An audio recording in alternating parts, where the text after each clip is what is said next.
Yeah, I think it's firstly amazing for the club. Everyone knows this club has been through a tough time, a tough period over the last 10 years. Since we last won the championship, really, there was a lot of ups and downs. But I think everyone's seen the last couple of years the rebuild that's gone on, and to have three boys, the first A-League club ever to have three players chosen to go to a World Cup squad, it's something that we're really proud of as a club. And yeah, to see Garang, he's only a kid, yeah. Feel like a proud dad with him because he came as a 16-year-old a couple of years ago, and his rise has been, meteoric and inspirational for everybody. A lot of clubs would rather look overseas straight away rather than bring in a kid who, had been shunned by a few A-League clubs in Melbourne. And the power of development and the pulling from the NPL leagues, is it something that you think this club realises more than a few others? Look, I can only talk for us as a club. We do what we have to do, and that's develop our own players, bring in good young players, and also develop them and ultimately sell them to be sustainable. So it's something with Garang that I'm pretty confident that no other A-League club would have played Garang in the A-League last season, and I can say that with total honesty. I don't think any club would have risked playing a 17-year-old that hadn't really had much experience, even at NPL first grade level. But seeing what we saw in him and his development and his attributes, everyone saw last year the impact that he had, and he's just kept on growing from them. But you have to give him the opportunity, because without the opportunity, he's probably playing under 20 football in the NPL or at another A-League club, and that's, I honestly believe that. I think Monty can probably still claim high roles as well, because he became a Socceroo here last season. But do you think now these guys have what it takes to surprise some people at the World Cup, your outfield players? Yeah, for sure. You talk about Kai Rolls there. He's definitely a mariner. I know we lost Kai to a good move for Kai last season, but fantastic player, servant for the club, a young lad that again developed at this club, and now he's going to be on the world stage. So yeah, no doubt the players can compete. Everybody's human. I think you saw with Garang that come on against Barcelona, against the best players in the world, and made them look very average for 30 minutes a while back. Jason's played at Nottingham Forest, who are now in the Premier League, and he could be there if he didn't make some silly life choices and swing off chandeliers, which we have a laugh about. And obviously, he's been at Rangers as well, so he's been at some massive clubs in England. So, if anyone doubts that Jason can play at the top level, then they've only got to look at the previous clubs he's been at. For sure, I think. It's 11v11 and it's a World Cup. There's going to be no pressure on the Socceroos, so I think they'll go there full of confidence and with a young team with a lot of players have a point to prove. So it's exciting times for the country. And how have you got Jason to be focused on football if that's what it is here? Look, I said yesterday, but Jason is a great character. He's an exceptional player, but knowing Jason, you have to know Jason as a person, and he has to be happy, and I think you can see he came out here and we said at the start, look, come out here, reinvent yourself. The fact he's a non-visa player here, he's an Australian citizen, was for us a massive coup to bring him in. Just be happy, come and enjoy your football, but stop doing the silly things that ultimately weren't bad things. But the media in Scotland, if you play for Rangers or Celtic, it's you only have to sneeze and it'll be in the media, and he's a colourful character, so the British media love to make an example of people, and unfortunately Jason got sucked into that and did a few silly things, and that went against his character, and then people really forgot what a talented footballer he is.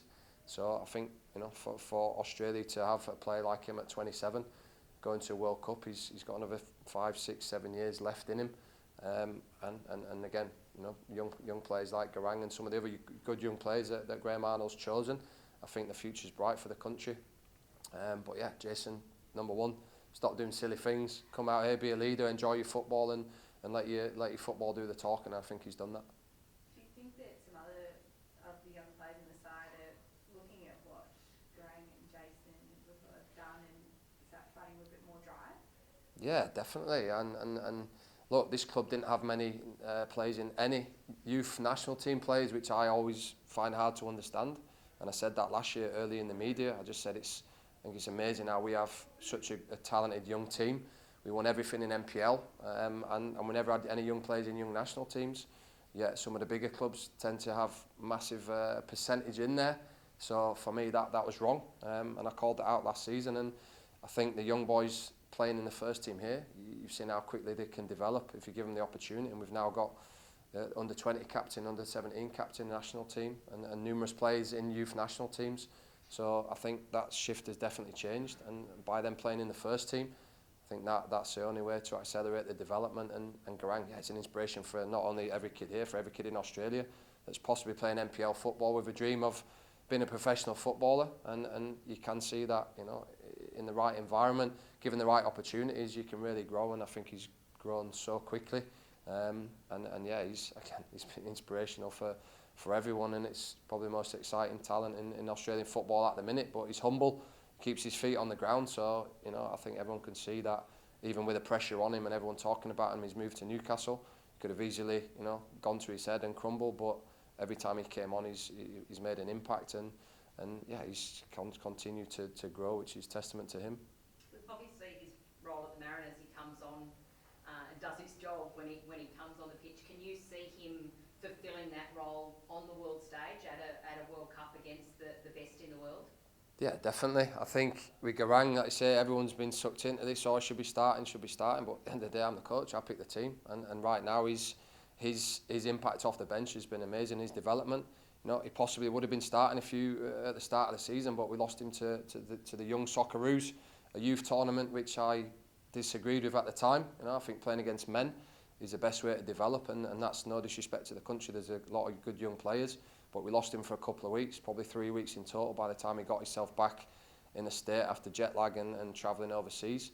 And yeah, then again, I've got to be respectful to the rest of the boys. If they perform, then you know they deserve to start. And Garang's impact off the bench, I think it's easy for people to say, oh, he's changed the game, but I don't think he changed either game. I think both games, the last two games, we should have been out of sight at half time, apart from putting the ball in the back of the net. But when he came on, again, timing is everything, and when he's on, we managed to, you know, he's always going to create a chance and score, but the rest of the boys created a lot of chances in the last two games in the first half, but we didn't manage to score. So that's something that yeah, we're working on. But there's no doubt that yeah, he can do it on the world stage, and he's done it against Barcelona, and he's done it against New Zealand, and he does it in the A-League, which is a very good league, and I think that shows the quality of him, and the attributes he's got. He's so quick. You know, no one likes to play against a quick player, but he can control the ball. He can take you on 1v1. He can cross. He can shoot. So they're the players that, as a defender, they're your worst nightmare. And so yeah, he's looking forward to seeing him play. Hopefully. How much will he be missed next year then? Yeah, he'll be missed, but football, it moves on. You know, we miss Kai Rolls.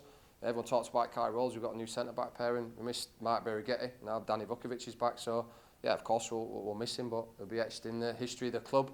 You know, and I don't think there's many players that have gone from an A-League club to a Premier League club in the last, you know, you probably know more than me, in the last 10 years. And again, he's the second youngest to Harry Kewell, who was a fantastic player.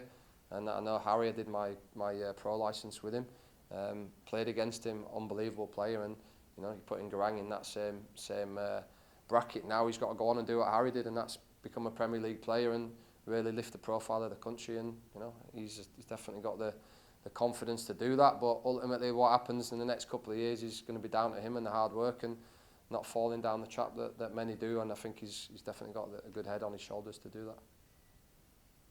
Will you be looking at resting any of the Socceroos players in their game this Sunday, or using them right up until they've got to sign on to their national duties? No, I won't be looking at resting them. You know, we only have a small squad. We've got the lowest budget in the league, so I definitely won't be resting them. But of course, they're going to have one eye on that. So is everybody. I think there's 7 players in the A-League going to the World Cup. We've got 1/3 of them.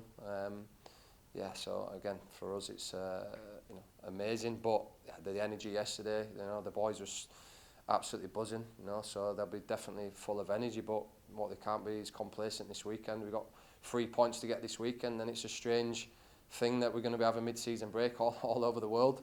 You know, we just started the season, now we're having a mid-season break for a World Cup. So yeah, it's important that we make sure we come back after that break and everybody's concentrated on the rest of the A-League season, because there's a long way to go.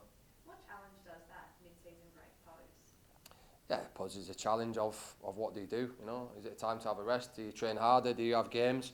we're actually going to go on a little trip to Vanuatu. Obviously with Brian Kaltak, and we got an invite to go there, so I think that's going to be a good experience. Go and play 3 games in Vanuatu, take some young players as well, and then come back, have a couple more games and train. But I think, you know, every team's going to be different. Everyone's going to have a different idea. But I've got my own idea with my assistant Sergio and the staff here that we've put in place, and hopefully we'll hit the ground running again when we come back. But it's going to be, it's just a strange situation, really. You're looking to end this, I guess, half of the season with another 3 points under your belt? Well, it's only our 5th game, so it's definitely not half of the season. You know, we had the disallowed game as well. The cancelled game against the Jets. So yeah, we want to sign off on the back of another good result, because 3 weeks is it 3 or 4 weeks is a long time without a game, without any points to play for. So everybody will be the same all over the world. They want to finish on a good result, and we're no different. We're at home. We just hope we get a big crowd this weekend to come and wave the supporters, come and wave the World Cup boys off, and give the team a good send off before this break. What's the energy like in the stadium when there is those big home games? Yeah, this stadium is one of the best in the world. You know, everybody tells you that, but amazing energy. The fans are great here. It's a beautiful place, but you know, the support at Wanderers the other night with the travelling fans was some of the best I've seen in my time at the club, and I thought they really brought that energy, and they came and watched a great performance. So hopefully they can bring the friends. I think, is it 16 tickets for $16. So hopefully everyone brings a friend this weekend, and we fill the stadium and make it a good atmosphere.